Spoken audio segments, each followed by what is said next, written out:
architecture à réaliser, nous aurions quelques questions à vous poser sur la Bièvre. Est-ce que c'est la Bièvre?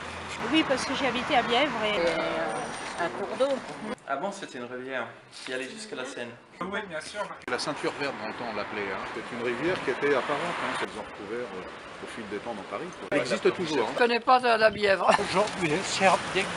Vous sauriez nous dire à peu près l'itinéraire de que fait la Bièvre? La rue Pascal, le boulevard Arago, les Gobelins, le château de la Reine Blanche. C'était des jeunes de blanc. Je sais qu'il passe par le square de Galles, je sais qu'il est enterré pour la plus grande part. Oui. Entre la rue de la Glacière et rue de Tolbiac, il y a une petite rue. Et elle passe sous ces immeubles-là et elle va jusqu'à la vallée de la Bièvre. Elle passe au Starlit aussi. Vous avez vu les plaques par terre? Il y en a aussi au Gobelin, il y en a un peu partout. Hein. En fait, elle vient de la Bièvre, de la vallée, Ouais. et puis elle vient se jeter ici. Vous exploriez toute la partie de Paris qui est entre l'église Saint-Médard et le parc Montsouris. Et il y a des éléments qui montrent qu'elle est là. Si vous êtes rue de la Clé, vous allez voir, il y a comme un petit rehaussement de la route. Il y a des réservoirs, il y a des canaux. Vous avez des petits panneaux en fait qui ponctuent le parcours de la Bièvre avec des indications. On la voit pas du tout, elle est complètement recouverte. Est-ce que vous savez sur l'histoire de la Bièvre? C'était vraiment la rivière importante des Gobelins. Les tapisseries des Gobelins, ils teignaient leurs chevaux de laine dans la Bièvre. Puis en 1800 et quelques, elle a été recouverte. Parce que c'était nauséabond, hein. C'était presque un égout. Hein. Il y avait des tanneries qui se sont installées et ils utilisaient ça pour vider tous les produits toxiques pour s'en débarrasser. Et, voilà. Et donc ça sentait pas bon du tout. Donc ils ont refermé le Bièvre dans le 19e siècle. Et vous connaissez son histoire un petit peu? Non, pas du tout. Non, Son l'histoire, non. Non. Moi, non. La place de la fac qui est derrière, Oui. c'était une tannerie.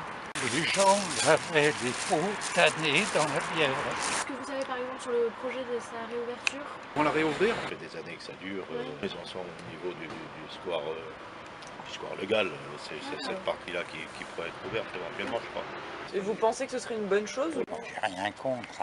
Alors on n'est pas tellement pour parce que c'est toujours un égout. Hein. Tous les propriétaires d'immeubles, je pense qu'ils ne seront pas d'accord. La voirie qui est au-dessus et tout, ils arriveront pas. Puis l'ouvrir où? Les immeubles passent dessus. Peut-être certains tronçons. C'est une bonne chose, oui, pourquoi pas. Oui, ce serait bien, mais aujourd'hui c'est devenu un égout. Ça a été intégré dans les systèmes des égouts de Paris. Ouais, Oui. c'est joli. Ouais. Puis si ça ne sent pas bon, alors, au moins que ça sert comme prise de conscience pour les gens de savoir pourquoi ça sent mauvais. Et Ouais. que peut-être ce sera à cause d'eux que ça sent mauvais. Donc enterrer nos soucis sous le sol, moi, c'est pas la solution. Donc oui, déterrer, ce serait bon. Et vous pensez que ça apporterait quelque chose à la ville de le réouvrir? Encore une chance peut-être de rendre une rue aux piétons et d'enlever les voitures. Avec des petits ponts, c'est mignon, ce serait beau. Un peu de nature et c'est très bon pour l'énergie, un peu d'eau qui coule. D'un point de vue personnel, oui, s'il n'y avait pas de voiture dans Paris, que tout le monde roulait à vélo, ouais, ce serait génial, mais ça ne sera jamais. Non. Aucune utilité. On a déjà la Seine, ça suffit. Non, c'est pas une bonne idée. Non, non. Alors il faudrait que ça soit un cours d'eau qui brasse beaucoup d'eau. Pas d'avis parce que j'aime pas cette ville.